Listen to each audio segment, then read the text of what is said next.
Section 19 की क्या requirement है कि आप प्राइमा फेसी दोषी हैं उस गुनाह के। इसका मतलब है आज सील ऑफ अप्रूवल लगाई है सुप्रीम कोर्ट ने। सुप्रीम कोर्ट ने यह इशारा करा है कि जब भी कोई भी कॉन्स्टिट्यूशनल फंक्शनरी इस प्रकार के अपराध में लिप्त होता है तो उसको अपने पद से इस्तीफा देना चाहिए। उनकी इस जिद के कारण दिल्ली में एक टोटल पॉलिसी पैरालिसिस हो रखा है। सत्ता के मुंह में केजरीवाल जी मदमस्त है, दिल्ली की जनता त्रस्त है। ये पीएमएलए एक्ट है, इसका सेक्शन 19 पढ़ के बस एक सेंटेंस पढ़ के सुनाऊंगी। The director, deputy director, assistant director, any other officer authorised should have reason to believe any person has been guilty of an offense punishable under the act, he may arrest such a person. और supreme court ने क्या पाया?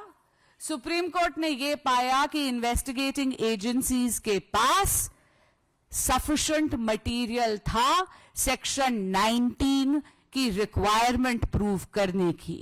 Section 19 की क्या requirement है कि आप prima facie दोषी हैं उस गुनाह के। इसका मतलब है आज सील ऑफ अप्रूवल लगाई है सुप्रीम कोर्ट ने।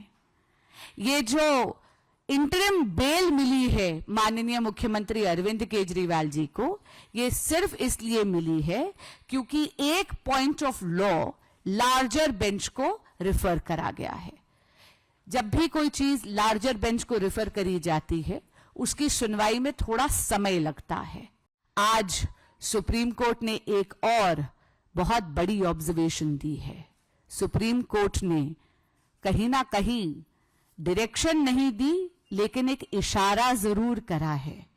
सुप्रीम कोर्ट ने यह इशारा करा है कि जब भी कोई भी कॉन्स्टिट्यूशनल फंक्शनरी इस प्रकार के अपराध में लिप्त होता है तो उसको अपने पद से इस्तीफा देना चाहिए। लेकिन माननीय मुख्यमंत्री अरविंद केजरीवाल जी इन्वेस्टिगेटिंग एजेंसीज को गुमराह कर रहे हैं, अपने साथियों को भी लिप्त कर रहे हैं। कभी सौरभ भारद्वाज जी का नाम लेते हैं, कभी आतिशी जी का नाम लेते हैं, कभी दुर्गेश पाठक जी का नाम लेते हैं, पर सत्ता के मुंह में इतने मदमस्त हैं कि सीएम की कुर्सी को छोड़ने के लिए वो तैयार नहीं है। इनकी इस जिद के कारण दिल्ली में एक पॉलिसी पैरालिसिस हो रहा है, एक कॉन्स्टिट्यूशनल क्राइसिस हो रहा है।